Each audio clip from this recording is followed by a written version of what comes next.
Hello and Chag Sameach, everyone. Sukkot's been a bit different this year.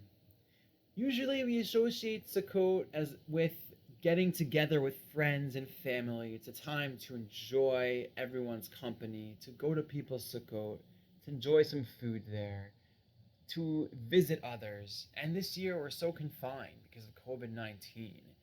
Everything's been a bit different. And I'd like to speak to that for just a few minutes.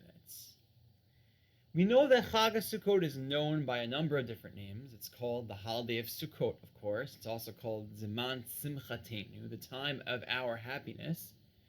But it's also called Chag HaAsif. In fact, that's the way the Torah primarily refers to it. The holiday of ingathering.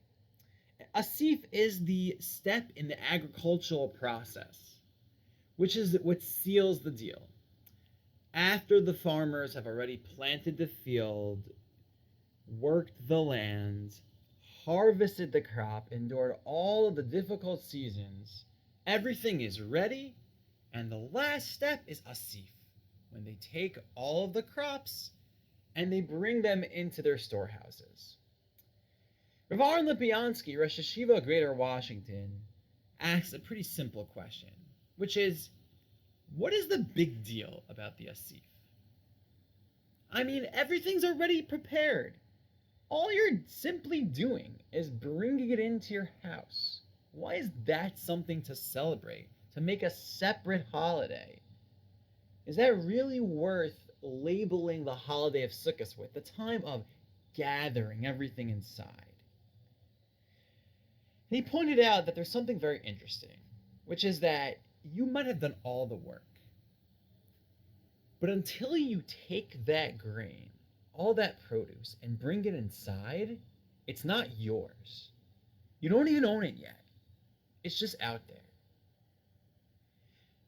Asif means taking that hard work, that process that you went through, and making it yours, and making it impact you personally. And Sukkot is the end point of a long process we went through. We put in our hard work. We heard the shofar in Elul. We got up for slichot. We went to shul on Rosh Hashanah Yom Kippur.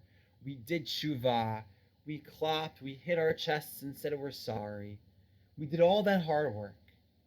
Sukkot is that last step of this process, this time where you get to take all that work and make it yours, to celebrate the process you've undergone during this period.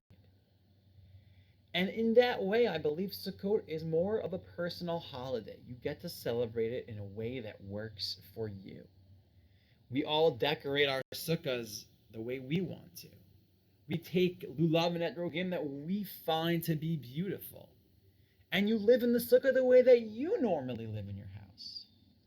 Sukkot is a holiday which you have to make your own, which each of us have to make our own. And that might be why it's the time of happiness. It's man simchatenu. Because the greatest happiness, as we know, is when we find a way to make our own lives fulfilling, to find meaning for ourselves. That is the beauty of Sukkot. It's personal meaning, personal fulfillment. It's the end process, the end point in our journey. And I submit to you today that although it's difficult, although we don't get to celebrate Sukkot in the way we normally do, it is incumbent upon us to find a way to make this Sukkot personally meaningful. To not necessarily focus on the big crowds and all those guests, but to find a way that Sukkot is meaningful to me. To find those parts of the holiday, of my life religiously in general, that I find inspiring. Whether it's the Daled Minim, whether it's singing during davening, whether it means spending time in the sukkah with just my family, or even just alone. To find a way to make it resonate with me. Because our personal lives are going to change. Because if it means taking it and making it mine, I have to be able to do that in different ways. because I'm going to go through different situations in each part of my life. And so my blessing to me and to you and to all of us is that as difficult as it is, we find a way to make these moments meaningful and inspiring. We find a way to find joy in every part of our life, regardless of the stage we are in. And hopefully in that way, we take this process, we make it our own, and it is an inspiration which brings us joy for the rest of the year.